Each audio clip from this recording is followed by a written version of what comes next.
What you know about the Oscars is wrong. It's not about which actor had the best performance or which director had the best movie. The Oscars have more to do with presidential campaigns than whatever movie has the highest score on Rotten Tomatoes. What I'm trying to say here is the Oscars are kind of bullshit. Whoa, whoa, whoa, whoa, whoa, whoa. It's okay.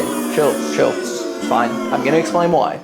It's not about who has the best movie, performance, or costume design. It's who can run the best campaign, what studios have the most money, and at times, who can run the dirtiest tactics in order to get themselves nominated. And this may have all been done by a single person. Campaigns, money, dirty tactics? I thought this was all just about if Oppenheimer was better than Barbie. I know, this is a lot to take in, but it'll make sense soon. But first, what are the Oscars? I mean, you get it, it's an award show, but let's break it down a bit further. By the way, this is from a weight falling on my face. It's actually not from a fight or anything. That'd be a lot cooler, but yeah, let's get back to the video. The Oscars started in 1929 and began as a relatively casual affair. If you wanted to go, you could just buy a ticket for $5. And the winners weren't announced at the show, but were actually announced 3 months in advance. The Oscars' purpose was pure, a night to celebrate and award the industry's best. But now it's all about anticipation of who will win. And that's why in the 1940s they finally introduced the sealed envelope to be opened the night of. There are currently 24 categories that films can be nominated for, and hundreds of films try to do so. Every category but Best Picture has only 5 nomination slots. And if you've watched the Oscars at all, you might start to notice a theme of what kind of movies get nominated, especially for Best Picture. Like, why are there hardly any action or comedy movies ever nominated? John Wick 4 and Into the Spider-Verse were some of the best movies I saw in 2023. Yet John Wick got 0 nominations and Spider-Man only got 1 in animation. Well, this has to do with whatever movies the Oscars deems to be worthy or not. You might have heard the term Oscars bait or Oscars type movie, and there's a reason why these terms are around. And that's because they hold pretty true. With the rare exception, the Oscars has a history of nominating a certain style of movie. And in order to explain what all that means, I'm gonna watch the 10 movies that were nominated for Best Picture and try to categorize each of them. First, you got the big hitters, the blockbusters. These are the kind of movies that Hollywood wants to put up on a pedestal and say the movies are back. Oppenheimer and Barbie are both massive films in terms of production, star power, and box office. Both made over $1 billion, and they're also loved by critics and audiences. They're also checking boxes that are typically seen in Best Picture movies. Oppenheimer is a 3-hour World War II drama, and Barbie is an incredibly clever dramedy that subverts expectations the entire way through. All of these elements are recipes for getting into Best Picture. Okay, next on the list to watch are The Holdovers and Killers of the Flower Moon. This is what I like to call the Legends category. This is reserved for the legendary filmmakers that have been making great movies for decades. You have Alexander Payne, who's a very well-respected director, and he has almost 10 critically acclaimed movies under his belt. And then you have Martin Scorsese, who is just the definition of cinema at this point. This is a category that's reserved for any well-respected director that happens to make a decent movie in the year. Okay, next, let's watch Maestro. Yeah, that was a tough one, I'm not gonna lie. That was a really boring one to watch. This movie definitely falls into the thirsty as fuck category. This category is reserved for the most Oscar baity of Oscar bait movies. This movie really hits on all the aspects of what makes an Oscar bait movie. I'm just gonna read them out for you. Alright, it's an autobiography based off a famous and complicated man. Check. It has a director and actor combo. Yeah, it's got that. Parts are shot in black and white. It's in the Oscar aspect ratio. It's about the creative process and being an artist. It's also about life, love, and relationships. I could go on, but those aspects alone are almost guaranteed to get the movie some votes.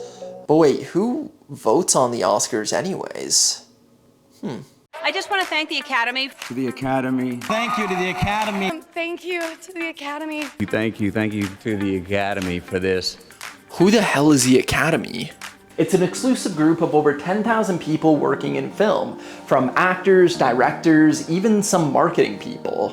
But not just anyone can join. In order to get in, you need to be nominated by 2 other members already in the Academy. Based on this approval process, the Oscars has kind of been known as a bit of an old boys club. For decades, it was filled with older white men, which brought on the hashtag #OscarsSoWhite controversy in 2016. This was a movement that happened after fans and filmmakers were fed up with the historically white nominees that the Oscars has had in years prior. But since then, the Academy has worked to become more diverse. In 2012, the Academy was 94% white and 77% male. And in 2021, it was reported that 33% of the Academy's members now identified as women, and 19% of the members are a part of racial or ethnic communities. So the Academy is improving, but they still have a lot of work to do. But these aren't just some numbers that are a part of some elite group. They're the people that impact the awards and the nominees that are given out, which in turn impacts the kinds of movies we watch. In a way, this group is one of the most influential groups in Hollywood. Which brings us to our next movie, Anatomy of a Fall. I'm gonna put this one in the, hey, foreign movies exist category. This one is relatively new to the Oscars, and it doesn't mean that foreign movies all of a sudden got better. It's the fact that since the Academy has gotten more diverse, so have the nominees in Best Picture. This has happened less than 20 times, and only once has a foreign movie won Best Picture. And the Oscar goes to Parasite.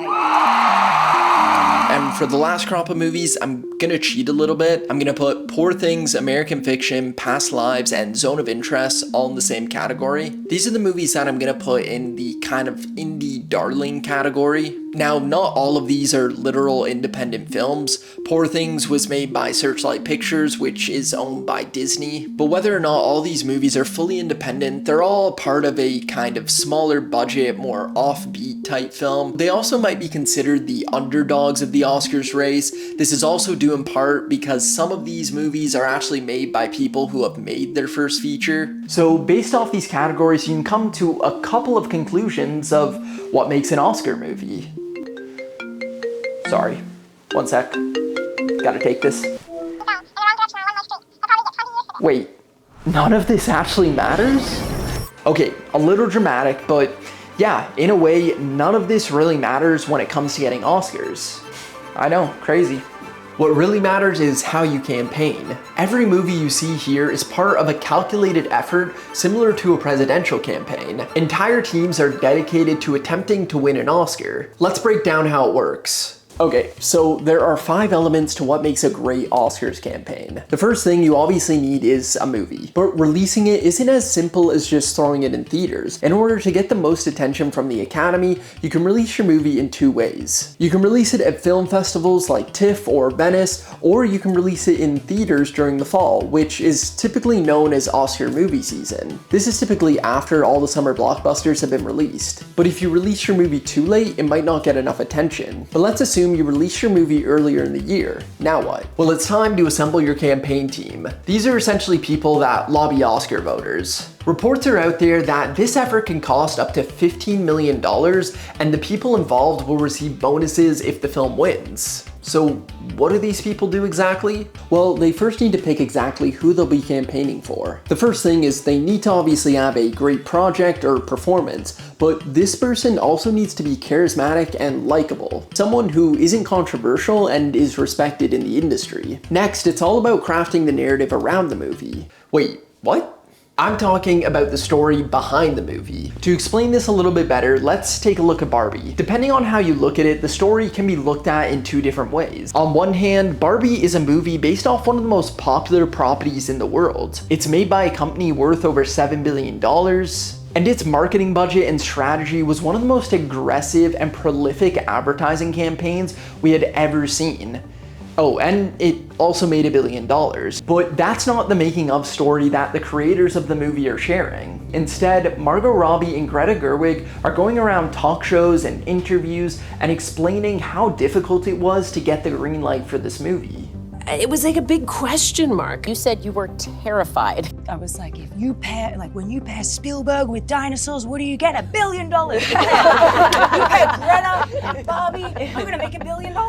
Like, that's not great. Now, all of these things about the making of Barbie can be true, but the campaign team involved mainly just wants to push one side of the story, the side of the story that the Academy will respond to. Another central part of the Oscars narrative is what the Academy's vote says about them and the award show. The Oscars is one of Hollywood's biggest nights, the time of year where the world is watching, and the Academy wants to use this opportunity to show the world what kind of movies Hollywood supports. So the Oscars isn't just about the movies itself, it's about what the movies say about the industry. One of the best examples is during the 2017 Oscars when this happened.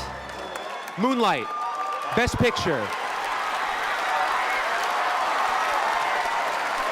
Obvious mistakes aside, this was a clear turning point for the Oscars. Instead of a more traditional movie that is celebrating Hollywood winning, the Oscars gave it to a small indie film about a black man dealing with his sexuality. A movie like this had never won Best Picture, but this year the Oscars wanted to say something different. Okay, so now that you have your narrative constructed, it's time to actually start campaigning. This is where the hopeful winners go to parties, screeners, Q&As, and more. It's why you might have seen Christopher Nolan doing so much press in the last 6 months. He's not promoting Oppenheimer, he's promoting his Oscars campaign. The idea here is to get as much time as possible in front of the 10,000 Academy members. The goal here is to remind people of your movie and your narrative, while also being funny and charismatic. But you can't just do anything you want. There are rules to this campaign process. And one of the most important is that you can't directly ask Academy members to vote for you. You can hold as many events with as much free food and free swag as you'd like. But it's for the love of art and cinema, right? Now, most people follow these rules, unless you're Harvey Weinstein.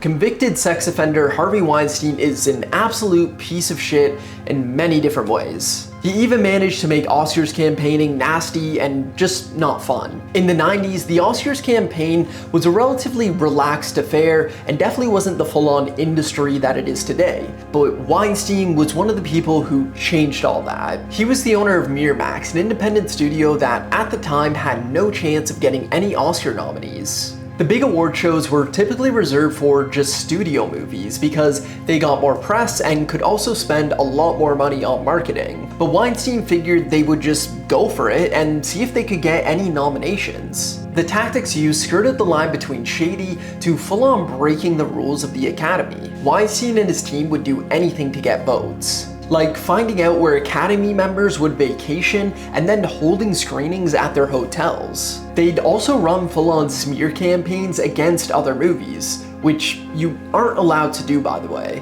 But despite this, Weinstein would always find a way to get out of it by getting other people to do his dirty work or planting stories in the press. He even hired one of Obama's campaign managers to help get votes for Silver Linings Playbook. This guy was insane. Weinstein totally changed the game for Oscars campaigning. He would outspend bigger studios at the time, putting up millions of dollars just to get this award. Not this statue literally, but you get what I mean. He did this for nearly 20 years and racked up a ton of nominations and awards. And other studios followed this style. Okay, not necessarily in shady tactics used, but the idea that Oscars campaigning can't just be a footnote in a marketing budget. It needs to be a full-on focused effort if you want any shot of winning. Weinstein in a lot of ways is responsible for the corrupted and dark parts of the Oscars that we still see today. Instead of it being about the art and the films itself, it has turned into this politically charged campaign. One that is about a compelling behind-the-scenes narrative and